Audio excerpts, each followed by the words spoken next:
खोज से ही तो पता लगेगा। आप लगे हुए हैं कुछ और खोजने में, तो अपनी खोज कैसे होगी? आपको दुनिया का ज्ञान हो सकता है, हो दुनिया का, तो ये दुनिया के ज्ञान ने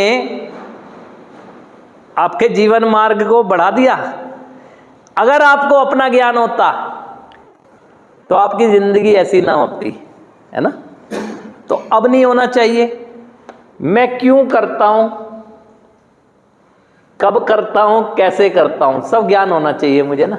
क्यों करता हूं, सबसे पहले तो ये देखना होगा ना कि मैं अगर कोई भी चीज कर रहा हूं तो क्यों करता हूं। ये आत्मखोज से पता लगेगा।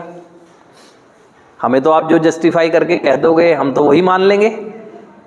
तो अब आपको अपने वो पास्ट का जो जीवन है उसको बदलना भी है ना, मतलब वर्तमान क्षण में रह के नई जिंदगी जीनी है। तो ये देखना होगा कि मैं क्यों करता था ऐसा ना। क्यों का जवाब आपके अंदर से मिलेगा, है ना? कब कब करता था तो आपको पता लगेगा, और कैसे करता था, कैसे में सारे आपके व्यवहारिक दोष आएंगे, है ना? कब करने में सारी की सारी चीजें आपको सिचुएशन पता लगेंगी। क्यों में आपको ये पता लगेगा कि मेरी नकारात्मक सोच ने मुझे भटकाया कैसे। वो क्यों, कब और कैसे में जवाब मिल जाएगा, लेकिन मिलेगा आत्मखोज से। अब वो अगर करना नहीं चाहते हैं आप, तो आप ये यकीन मान लीजिए, आज अगर आप विश्वास कर रहे होंगे तो ठीक है, नहीं तो अपने परिणामों से विश्वास करोगे।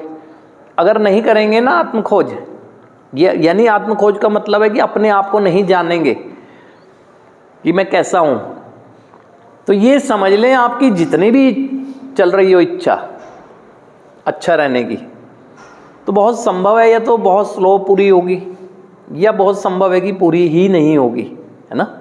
क्योंकि जब हमें ये पता ही नहीं चलेगा कि मेरी इच्छा होने के बावजूद भी मैं उस पास्ट की जिंदगी से निजात ले ही नहीं पा रहा हूं, तो कैसे होगा फिर कैसे होगा?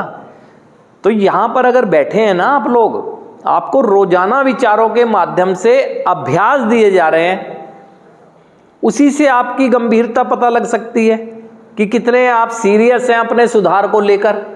यदि आप दिए गए अभ्यास को करते हैं, कुछ कुछ क्षण के अभ्यास होते हैं, और मैंने कई बार आपको सुझाव दिया है कि आपकी इन्वेंट्री जो मैं सुझाव दे के जाऊं, अगर वो भी होगी ना, तो भी ये लगेगा कि आप कुछ कर रहे हैं, है ना? कई बार मैंने कहा है आपके कस्में खाने से और बार बार दोहराने से नशा नहीं छूटेगा।